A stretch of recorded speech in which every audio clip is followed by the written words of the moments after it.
Olá, no Alesp em Pauta de hoje nós vamos falar sobre os desafios da moradia no estado de São Paulo. Para essa conversa eu recebo aqui nos nossos estúdios o deputado Simão Pedro do PT. Deputado, seja bem-vindo. Muito obrigado, Priscila. Uma satisfação voltar aqui à TV Assembleia e falar desse importante assunto que é a habitação. Também temos aqui nos nossos estúdios Evaniza Rodrigues, que é militante da União dos Movimentos de Moradia. Seja bem-vinda. Obrigada, Priscila. Obrigada pelo convite para falar desse assunto que para a gente é tão caro e tão importante. É verdade. Deputado, o senhor já tem uma luta nessa área, inclusive aqui dentro da Alesp, faz parte da comissão que trata, de habitação aqui na Alesp. E fala um pouquinho para a gente desse trabalho, que não vem de agora. A causa da moradia é uma causa da minha vida, né? Eu sou paranaense, vim morar aqui em São Paulo, na periferia, em Guaianazes, há 50 anos atrás, com a minha família. Pagávamos aluguel, conseguimos um apartamento lá na Coab 1, Itaquera, onde eu morei quase toda a minha vida, 32 anos, né?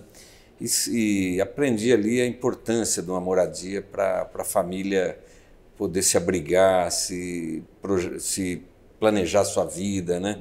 Para poder se organizar e se proteger, evidentemente. Então, moradia e alimentação são coisas fundamentais na vida de uma pessoa, de uma família, né? E tivemos que lutar depois que a gente já estava lá para baixar o preço das prestações. Então, aprendi que se não for com luta, as coisas não saem, né? E depois a gente foi participei do governo da atual deputada, ex-prefeita Luísa Erundina, acompanhei muito de perto a gestão da ex-prefeita Marta Suplicy, participei do governo Haddad e aqui no parlamento por muito tempo. Então, aqui no parlamento eu presidi por muitos anos a frente parlamentar em defesa da moradia popular, da reforma urbana, e fiscalizando, cobrando do governo do estado para que funcionasse aqui a política habitacional, né? Ajudei a formular uma legislação que funciona até hoje, que criou o Conselho Estadual de Habitação e o Fundo Estadual de Habitação nas legislaturas passadas, né? E agora pleiteei participar da Comissão de Habitação, né? E aprendi muito com os movimentos de moradia, a lutarem por moradia, acompanhar os mutirões por autogestão, aprender a diferença entre o que é construir moradia através de um mutirão habitacional, da diferença da moradia feita pelas empresas via mercado, né?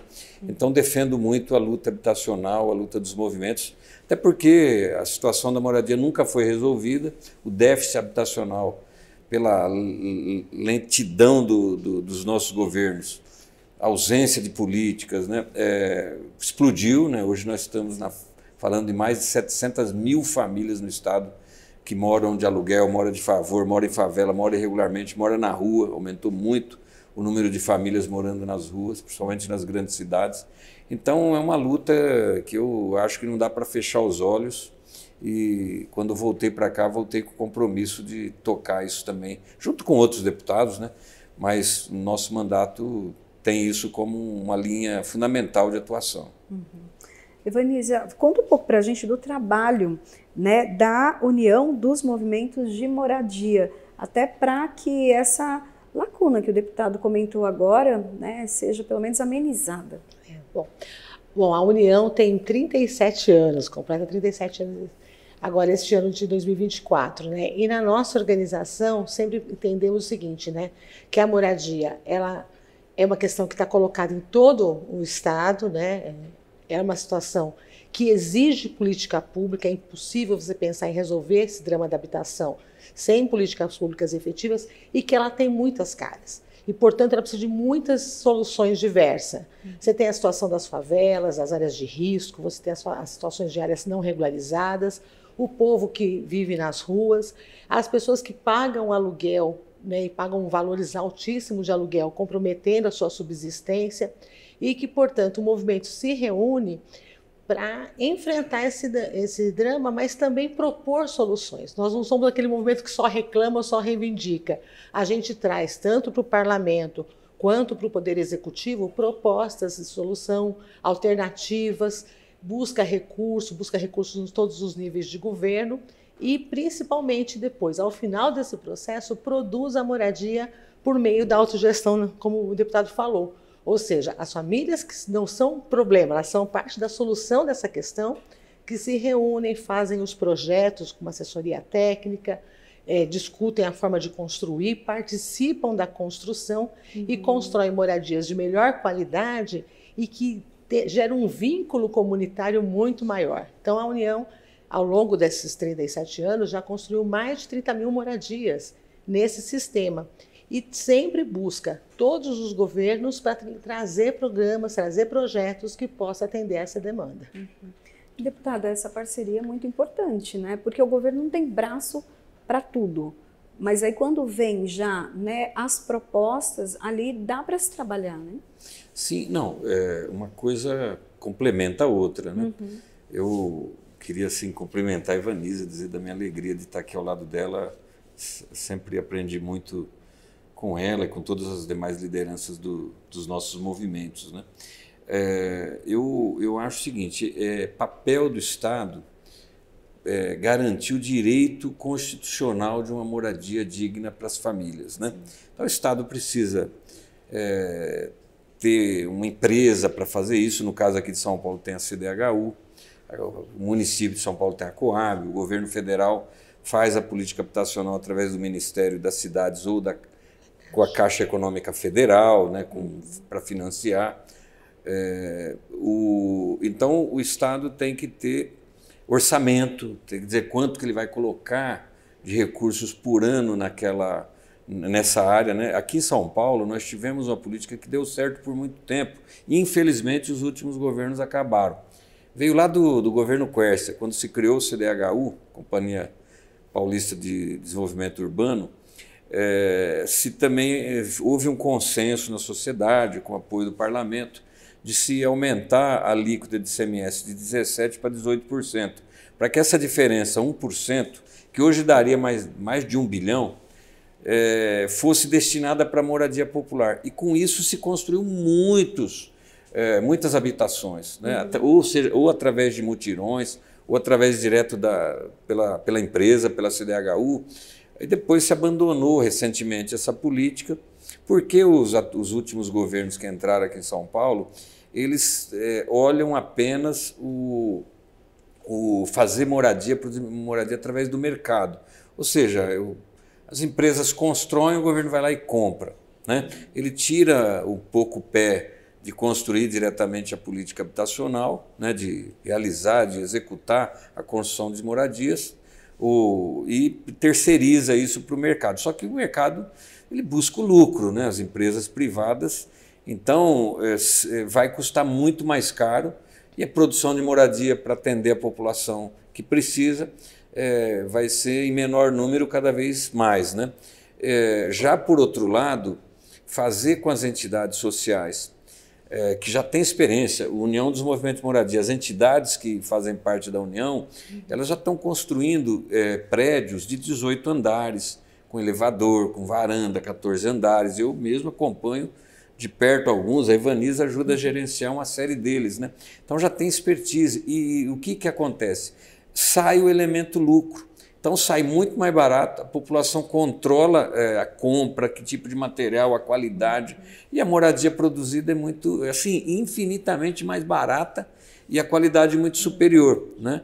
Então, essa parceria tem que ser mantida, tem que ser recuperada e precisa ter mais recursos para esse tipo de parceria. Não que só através dos movimentos nós vamos dar conta de resolver o déficit, mas não se pode abandonar essa experiência que os movimentos acumularam nesses 30 e tantos anos e depois de construírem tantas moradias, né?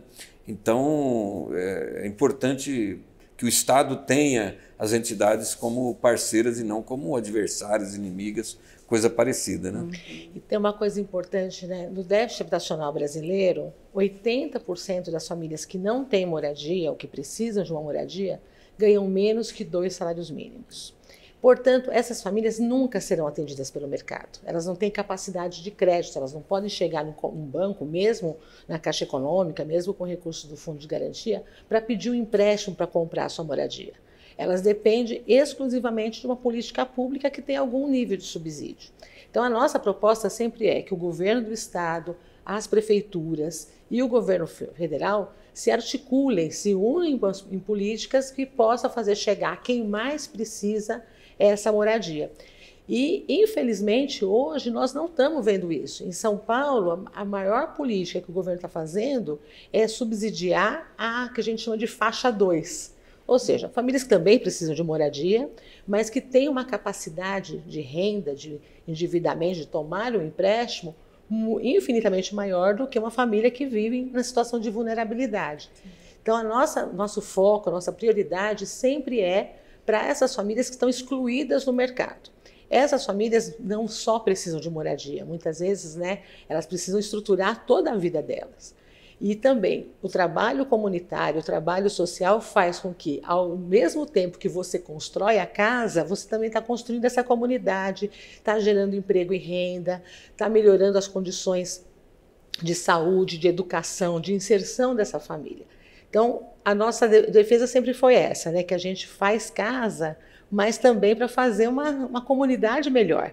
Para isso, nós precisamos que governos de estado, prefeituras, junto com o governo federal, tenham programas que tenham como foco essas famílias mais vulneráveis. Aí, o foco desse tipo de construção é sempre começar ali do zero, ter um terreno e começar a construção, ou existe também a possibilidade de reutilização daquilo que já existe? Você falou uma coisa muito legal, Priscila, porque existe, né, especialmente na capital, mas não só na capital, aqui em São Paulo, muitos imóveis que estão subutilizados ou não utilizados. Prédios que já perderam sua função, que já não estão localizados mais em lugares de interesse do mercado, prédios antigos que precisam de uma reforma, de uma mudança de uso, às vezes, né? E quando a gente faz esses projetos, fazendo o que a gente chama, né, de reforma, ou mais chique, de retrofit, né? Mas quando a gente faz esse tipo, você consegue trazer gente para morar aonde já tem emprego, aonde já tem escola, onde já tem acesso à saúde, à cultura, a todas as coisas, e melhor ainda, exigindo que essas famílias se desloquem menos na cidade. Porque se você mora perto do trabalho, você vai precisar menos do transporte público e a gente melhora a condição para todo mundo. Então, essa é uma política que a União tem defendido há bastante tempo, temos algumas experiências muito especiais que mostram, né, que é possível pegar prédios que hoje estão abandonados pelo mercado, que não tem interesse, mas trazê-lo com a política pública. Há exemplos bem bonitos, né, inclusive utilizando o térreo desses edifícios para fazer geração de renda, para fazer cooperativas, para fazer áreas comerciais, inclusive subsidiando a vida do condomínio, porque depois que vai morar, a gente passa a ter outros gastos, né? Quando você passa a morar num prédio, você vai ter os gastos de condomínio, de manutenção, de energia, tudo, são gastos, uma vida formal a partir daí. Então, também a melhor inserção da moradia na cidade é bom para quem vai morar, mas é bom para toda a cidade. Era até isso, né, deputado? Que o entorno, a gente tem vários prédios, por exemplo, no centro da capital paulista, que estão abandonados, estão nessa situação. Saiu uma pesquisa recentemente, uma pesquisa oficial, um censo, de cerca de 500 mil imóveis abandonados ou sem uso, o que é uma contradição, né? Você tem um déficit habitacional, centenas de milhares de famílias sem moradia, pagando aluguel, morando precariamente, morando em ocupação, morando na beira de rio, morando na rua, e você tem um número de habitações, de prédios, né, abandonados e largados, né? Isso não acontece em outros países. Vou dar um exemplo aqui, Buenos Aires, Argentina, tem uma legislação muito mais rigorosa. Se o prédio está abandonado, ele tem que cumprir a função social, então o governo vai lá e toma e dá uma destinação. Temos uma legislação, mas a justiça brasileira, a justiça paulista, ela funciona muito assim, ela não olha o direito à moradia que está lá na Constituição, ela olha o direito à propriedade. Então, se aquele prédio lá, mesmo abandonado, ele é tem um proprietário, a justiça tende a defender o direito do proprietário, né? Então isso tem que mudar, né? Nós temos que ter uma nova compreensão, inclusive da legislação, colocando essa hierarquia na frente. Direitos sociais tem que ter prioridade, né? Porque também está lá na Constituição. Mas assim é uma contradição. E agora, é lógico, o prefeito poderia, com mais agilidade, chegar no proprietário e dizer: camarada, tu está devendo aqui IPTU, então vem cá, a tua dívida, eu vou quitar o teu IPTU, mas vou ficar com o imóvel. E destina esses imóveis. Isso não é tese, já tivemos isso, né? Por exemplo, o prédio ali na Avenida Tiradentes, o Prestes Maia, né? que ficou muito tempo largado, abandonado, o movimento ocupou. Uhum. E no final, depois de quase 20 anos, é que teve essa solução, esse encontro de contas e um acordo, né? Uhum. Mas precisaria de muito mais agilidade, né?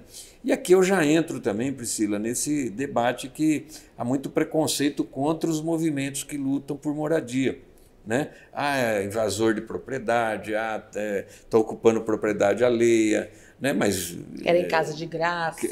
Tudo isso, né? Quantos prédios na Avenida Ipiranga, ali perto do Mapping, aqui lá em Campinas, no centro, a gente viu que hoje é uma moradia bonita. Por exemplo, recentemente foi inaugurado moradia no prédio que se transformou em prédio de moradia, no antigo hotel que existiu no centro de São Paulo, que perdeu função, foi à falência, estava lá abandonado. Os movimentos entraram, pressionaram, o prédio foi desapropriado, foi construído moradia. Hoje você deu uma outra utilidade, deu mais vida, né, para aquela região ali, né? Então precisamos caminhar nessa direção, repovoar o centro que esvaziou. É só você olhar os centros das grandes cidades, passou das 6 da tarde aquele vazio, né? Espaço para violência, espaço para tantos problemas que a gente vê hoje, né? Então esse movimento insano de milhões de pessoas se deslocando para a periferia, para os bairros mais distantes, depois de manhã voltando, porque os empregos se concentram nesses locais, né?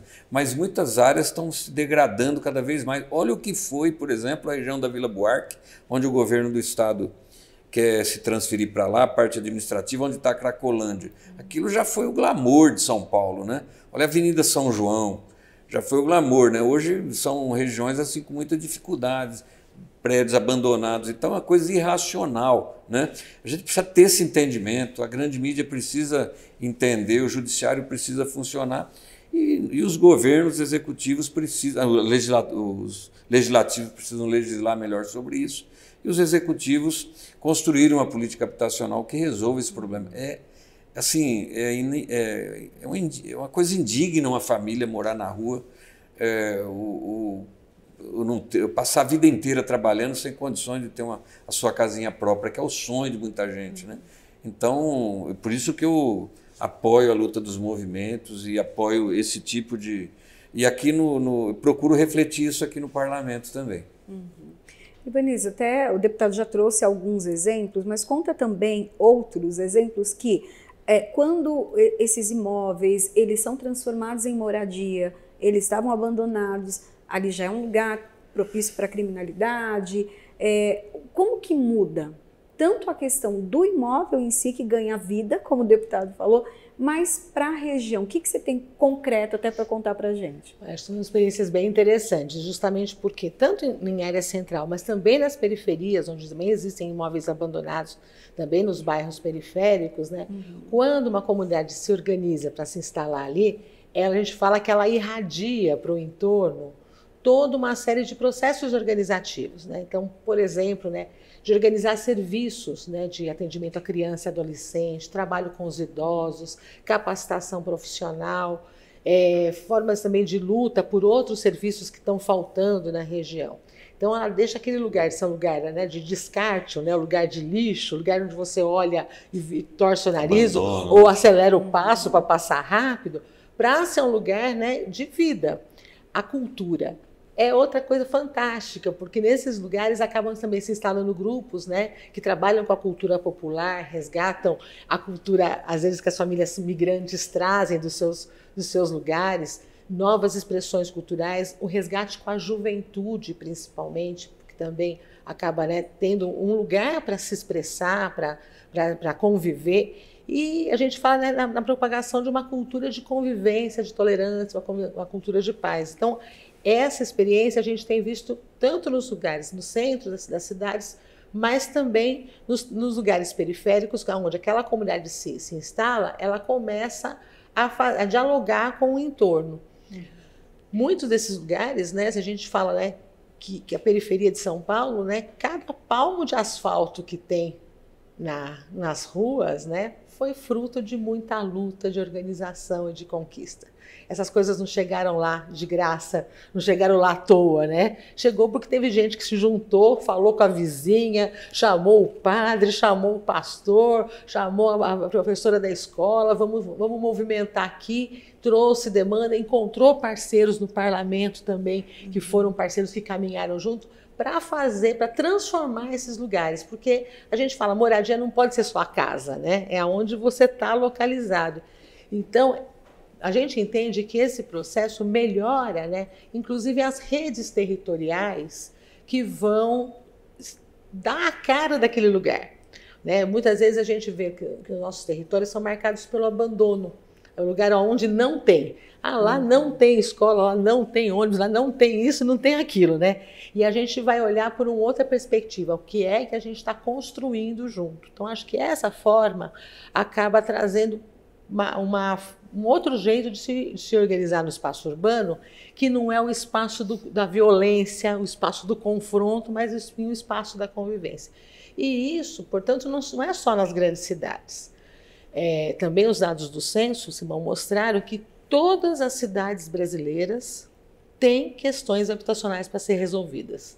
Às vezes a gente pensa, né, que a questão do sem-teto é só das grandes cidades, mas tanto da questão da precariedade habitacional, ou seja, de moradias que não são adequadas para se viver, né? Saiu um dado recente, né, que tem 1 milhão de pessoas sem banheiro em pleno 2024. Os dados do censo sobre saneamento. Os dados do censo saneamento que saíram ano passado são absurdos, né? Pensar que em pleno 2024 tem pessoas que não têm uma unidade sanitária na sua casa, né? Então, toda a política de habitação precisa chegar em todos esses lugares com a necessidade daquele lugar. Talvez a necessidade daquele lugar não vai ser igual de um grande centro, mas ela precisa também, de alguma forma, chegar para atender essa situação. Você está me lembrando que eu lembro que nas legislaturas passadas que eu participei aqui, os problemas se concentravam muito nas grandes cidades. Agora, eu, por exemplo, recentemente fui em uma cidade chamada Luisiânia, ali perto de Penápolis, Lins, cidade de 5 mil habitantes. E eu cheguei lá, uma assembleia com mais de 200 famílias, 200 moradores, reivindicando moradia para o prefeito. Aí ele falou, eu vou destinar um terreno aqui para construção, que daria para umas 100 casas, né? E agora ele está buscando apoio do governo federal, da Caixa, para construir um empreendimento lá para atender essas famílias. Mas no interior o problema habitacional explodiu, você tem razão. Mesmo em pequenas cidades, né? Não é mais um fenômeno das grandes metrópoles, das grandes cidades. Explodiu, porque a ausência, né? O CDHU parou de funcionar, não teve mais política, então isso foi crescendo, crescendo, crescendo e aumentando. A renda também caiu, né? Tem tudo isso. E isso me chamou muito a atenção agora, né? Muita demanda em pequenas cidades do interior. O povo se organizando para reivindicar, lutando por uma moradia ali também, Ivanilza. Não, e acho que é importante pensar também, né, que você vai buscar, você precisa ter instrumentos institucionais para fazer isso, né? Nós tivemos aqui na Assembleia Legislativa, na gestão passada, lutando contra o fechamento da CDHU. Né? Foi aquele projeto de lei que tramitou, que autorizou o fechamento. Felizmente a CDHU não foi fechada, ela continua existindo, mas infelizmente completamente sucateada. Não tem a quantidade nem de trabalhadores, nem os investimentos necessários para ter uma política pujante de habitação, né? São Paulo é o estado mais rico do país. Por muitos anos, conversando com companheiros de outros movimentos de outros estados, quando a gente contava, né, que a gente tinha programas estaduais de habitação com recursos do próprio estado, né, a gente era motivo de inveja. Hoje, infelizmente, a gente não tem mais investimentos, né, do tamanho da necessidade e da potencialidade que o estado de São Paulo poderia ter para enfrentar esse problema. Mas você, Priscila, me pediu um exemplo, né? Eu me lembro assim, de um caso. Eu lembro que assim, eu era deputado e já tinha chegado em casa, eu morava ali na Coab 1, Itaquera, e a hora que eu estava indo dormir, o telefone tocou, né? E era o Sidney, lá da ULC, dizendo: deputado, vem aqui porque nós ocupamos aqui um terreno do INSS na Avenida Rangel Pestana, atrás é a Rua Maria Domitila. Um terreno que estava lá abandonado há anos ali no galpão centro. Que até o telhado tinha caído. Estava lá largado, então o pessoal usava lá para outras coisas que não uma função. E era um terreno, aliás, um imóvel do INSS que não tinha uso. Provavelmente o INSS pegou como dívida e tal, né? Então eles ocuparam para pressionar o governo federal, né, a dar um andamento ali na destinação desse terreno para a prefeitura fazer moradia. E eu cheguei lá, assim, com o meu carro mesmo, me troquei rapidamente, porque tinha uns 200 policiais lá querendo tirar os moradores, porque alguém denunciou ali e tal, né? E eu passei ali uma meia hora convencendo os policiais a dizer: olha, esse povo aqui é pacífico, aqui tem trabalhadores, aqui tem... aliás, eu acho que tem até famílias de policiais militares aqui, e o major só me olhando ali com aquela cara de bravo, e eu, na hora que eu saí correndo, eu não levei a minha credencial de deputado, então eu falei: olha, eu sou o deputado Simão Pedro, estou aqui para conversar com o senhor, porque esse povo é pacífico, faz parte da luta, aqui não tem nenhum... E a nossa sorte é que ele recebeu uma chamada de um assalto de um caixa eletrônico, aí ele reuniu a tropa que estava ali, os carros, e foram tudo com sirenes ligadas pela Celso Garcia. Aí eu falei: bom, gente, acho que acalmou. Aí hoje eu passo lá, Ivanice, e vejo um prédio de mais de 200 moradias, o povo já morando lá, um prédio bonito, né? E eu me orgulho muito, assim, sabe, de ver aquilo, né? Então, ali no começo da Rangel Pestana, acho que o empreendimento chama Maria Domitila. Chama Marisa Letícia. Agora o nome é Maria Letícia. A Rua Maria Domitila, chama Maria... E você sabe, Simão, que nesse empreendimento, logo que as famílias mudaram, uns 6 meses depois, foi feita uma pesquisa. E mais ou menos 50% das pessoas em idade economicamente ativa trabalhavam numa distância a pé do seu local de moradia. Trabalham no Brás, no próprio centro. Então, ou seja, né, elas não precisavam nem, né, pegar o meu ônibus, né, embora tenha com abundância lá, não precisavam nem disso. E aí teve que ampliar, sabe o quê? O bicicletário.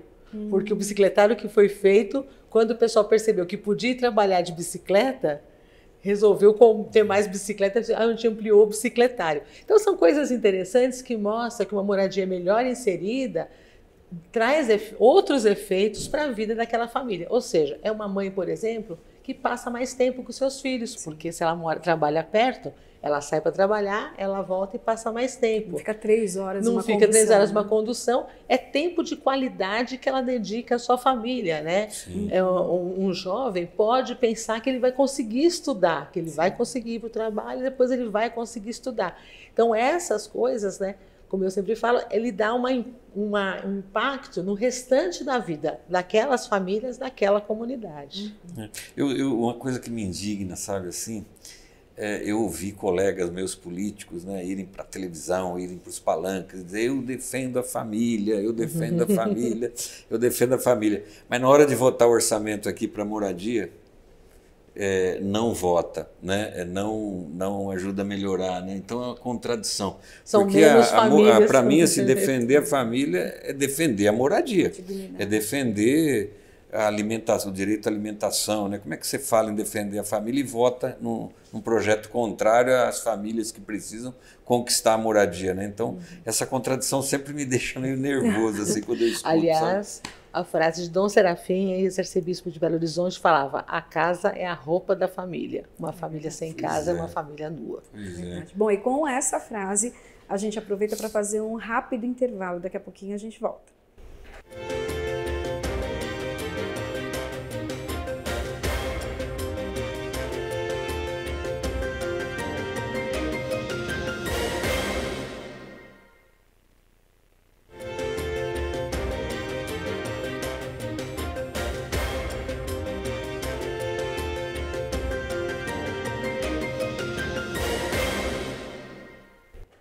De volta com a Lesp em Pauta, nós falamos sobre os desafios da moradia no estado de São Paulo. Eu recebo aqui nos nossos estúdios o deputado Simão Pedro, do PT, e também Evaniza Rodrigues, que é militante da União dos Movimentos de Moradia. Deputado, falamos então no bloco anterior sobre tudo que faz parte também do desafio da moradia. Não é só a questão da falta de um lar, né, de uma casa, mas a questão do trabalho. Algumas empresas, inclusive, não contratam se estiver muito distante e as pessoas, por não ter um salário compatível, precisam ir para a periferia, o quanto mais distante. O impacto também no trabalho. Fica uma coisa irracional, né? Muitos patrões, se o trabalhador vai levar uma hora e meia, 2 horas, fora sempre os riscos, né? Uma greve nos transportes, chuva, problemas no trânsito, então ele acaba preferindo não contratar alguém que não tem esse risco de chegar atrasado, ou coisa parecida, né? Então isso é uma tristeza, né? Mas o ideal para resolver isso é utilizar mais as áreas centrais, as áreas onde você tem mais empregos, com moradia popular ali, né? Então, nós temos, pegando o exemplo da capital, né, nós temos 4 regiões de subprefeituras: Sé, Pinheiros, a região das Perdizes, né, e que concentram quase 80% dos empregos de São Paulo. Por isso essa coisa dramática de manhã, os trabalhadores e trabalhadoras terem que sair de casa na periferia, nos lugares mais distantes, e se acotovelar nos ônibus apertados, nos trens lotados, aquela coisa dos horários de pico, né? Aquela tensão toda, e o tempo que se gasta. A Evaniza chamava atenção para o tempo. Imagina um cara que leva 1 hora e meia, 2 horas para chegar em casa. Andou um trecho a pé, andou de ônibus, fez baldeação para outro ônibus. Quanto esse tempo poderia ser utilizado para ele estudar, para ele descansar, para ser uma pessoa, para ler, né, para ter um pouco de lazer, teria uma qualidade de vida muito melhor, né? Então, como é muito difícil você levar emprego para a periferia, né, eu luto muito. Por exemplo, eu sou ali da Zona Leste, né, morei, como eu falei, aqui em Itaquera. A gente sempre lutou para aquele polo industrial de Itaquera, na região da Avenida Jacupêssego, conectando com o Rodoanel ali em Mauá. Ali poderia ser um grande polo de empregos, né? Mas é uma dificuldade danada, os governos não agem para isso. Então, assim, o que a gente faz? Temos que batalhar para colocar moradia no centro, né? Ou nas regiões que tenham mais proximidade com o transporte público, né? Morar perto de uma linha de metrô. Eu estou acompanhando um grande projeto assim, com muito carinho, com muito entusiasmo, que o Movimento Sem Terra Leste 1, que faz parte da União, está fazendo ali no metrô Belém. Assim, coisa de 200 metros da estação do metrô Belém, que é quase a região que a gente poderia dizer que é quase centro já, né? É um terreno da Coab, da prefeitura, e que a prefeitura, na gestão que eu participei, gestão do Fernando Haddad, doou para o movimento, através do programa Minha Casa Minha Vida Entidades, construir lá cerca de 200 apartamentos, né, que está sendo feito por autogestão. Então, é impressionante, né, porque o pessoal olha assim, mas como um projeto de moradia popular aqui do lado do metrô, onde tem um monte de prédios, né, particulares bonitos, né, grandes, mas isso é fruto também da luta. Mas é algo mais racional, porque essa família vai trabalhar ali no Brás, ela vai chegar com 20 minutos, com 15 minutos, alguns podem até se dirigir a pé, porque ali é uma área de muito serviço, perto do Tatuapé, né? Então é muito mais racional, né? Infelizmente, como eu falei, a gente tem travas que dificultam isso, né? questão da legislação, do entendimento do judiciário e a lentidão dos governos, dos executivos para agirem com mais rapidez. Mas precisamos mudar a legislação sobre o uso e ocupação do solo, principalmente nessas regiões. Né? Você tem um exemplo, né? Esse projeto que o Simão comentou, ele era para ter sido iniciado em 2016, mas com as interrupções do programa Minha Casa Minha Vida, ele foi paralisado, né? E só agora, mais recentemente, num programa municipal que chama Pode Entrar, que a gente conseguiu começar efetivamente a obra, né, e está construindo.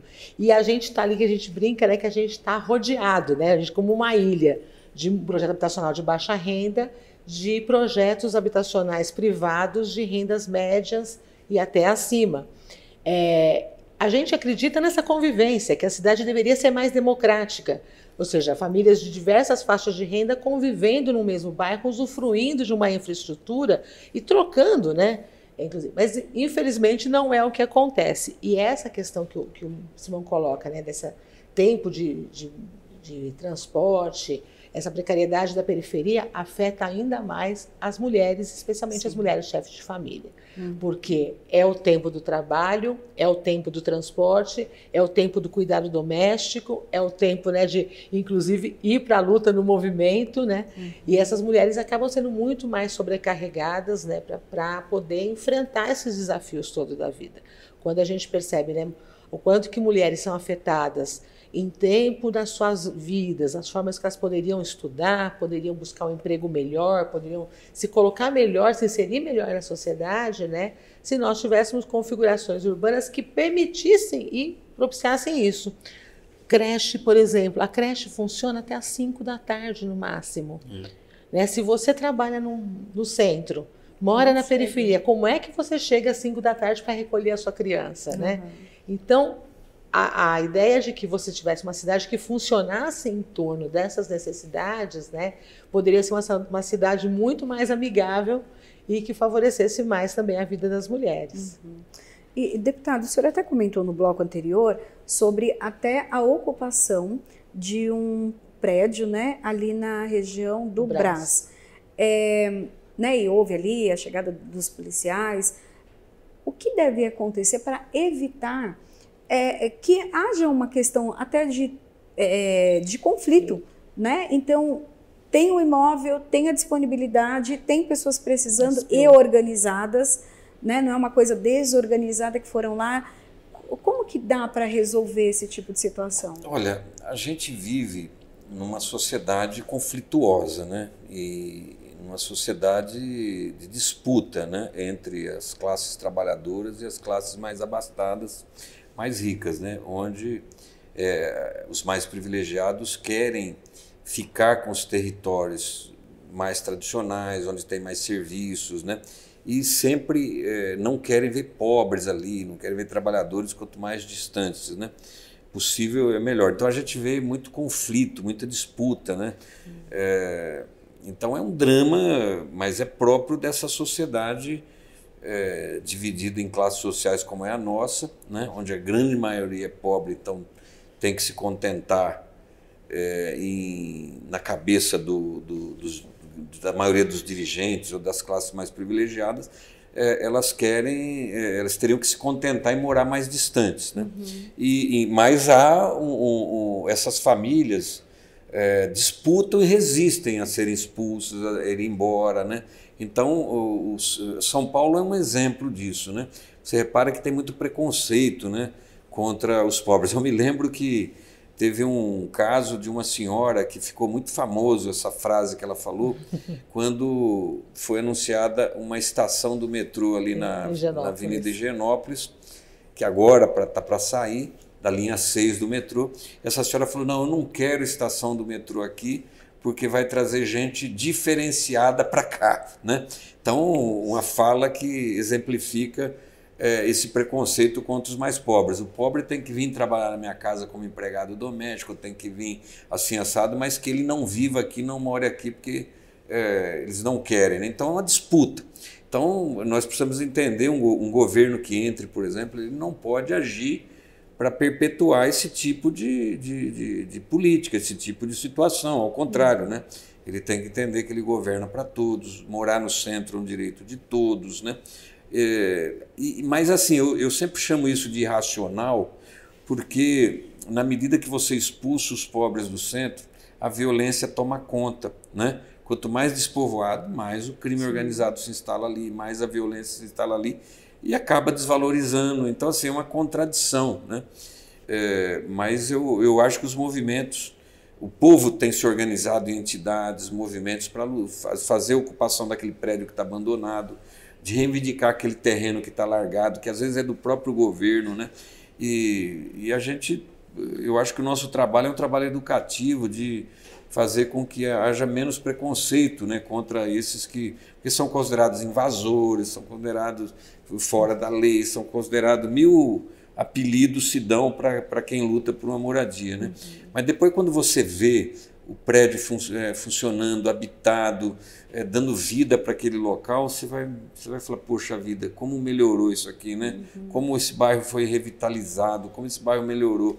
Então, eu sempre luto contra esse tipo de preconceito, mas eu vejo que tem muita disputa e me coloco do lado dos movimentos que brigam por resistir a ficar morando no centro. Só vou contar um exemplo aqui uma vez.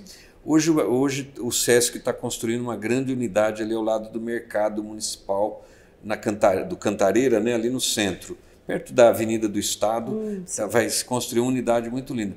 Essa unidade está sendo construída onde existia um prédio que, quando eu, na minha juventude, na minha adolescência, eu vinha trabalhar no centro, né, chegando ali no Parque Dom Pedro, então você via aquele prédio gigantesco que ele tinha vários nomes e apelidos, né?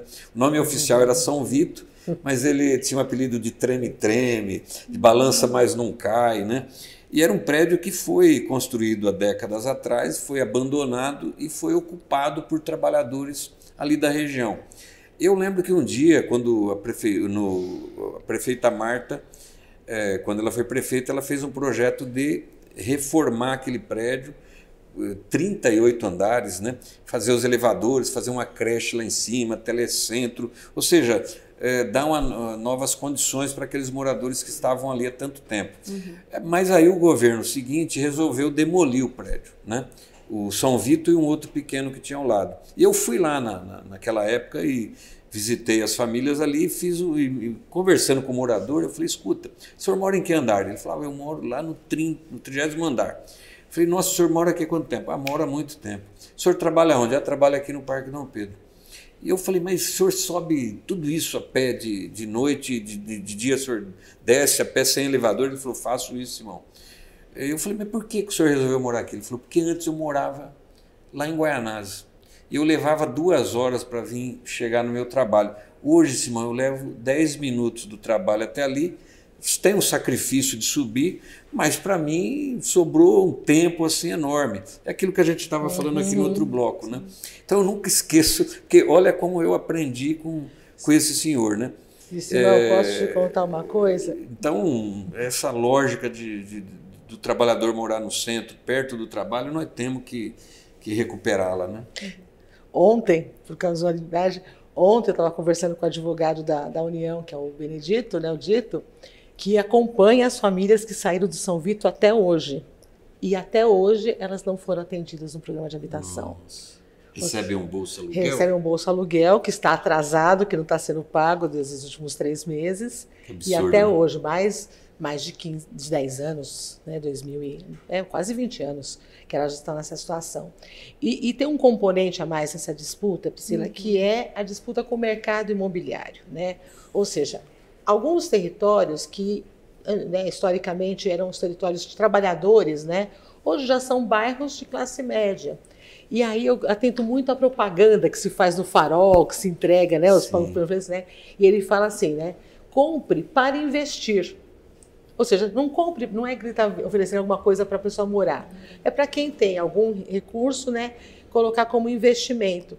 A gente fala, puxa, para nós moradia é um direito. Ele não é uma mercadoria qualquer. E aí, esse processo, né, de produção de habitação para setores médios, para investir, né, ou seja, para colocar em aluguel, para colocar em outras formas, acaba também expulsando a população mais pobre da periferia, porque você já não consegue mais ficar naquele lugar. Então, se você olhar a cidade hoje, é um canteiro de obras. Que bom, isso gera emprego, isso gera...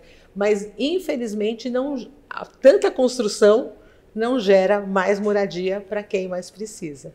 E esse, para a gente, é um grande problema, né? Então, se você olhar nos dados oficiais da cidade, a quantidade de unidades produzidas é enorme. Então, como é que está faltando moradia? Mas é a falta de acesso, e essas moradias não são para quem mais precisa. Deputado, essas questões que nós conversamos até agora, elas vão ser levadas pelo senhor ali para a Comissão de Habitação, Desenvolvimento e Reforma Urbana, que é uma comissão recente aqui na LESP. Quando foi proposta e todos os deputados por unanimidade entenderam que era importante ter uma comissão aqui para fiscalizar o governo estadual, cobrar do governo estadual, analisar a legislação que é proposta, né, fazer debates, né?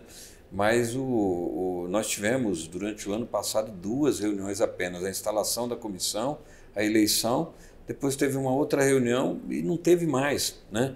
Então a gente quer que esse ano essa comissão funcione mais, porque o problema está aí, né?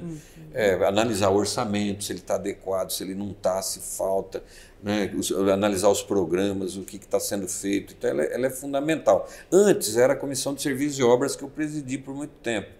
Depois veio para a Comissão de Infraestrutura, então houve esse entendimento, né? Analisar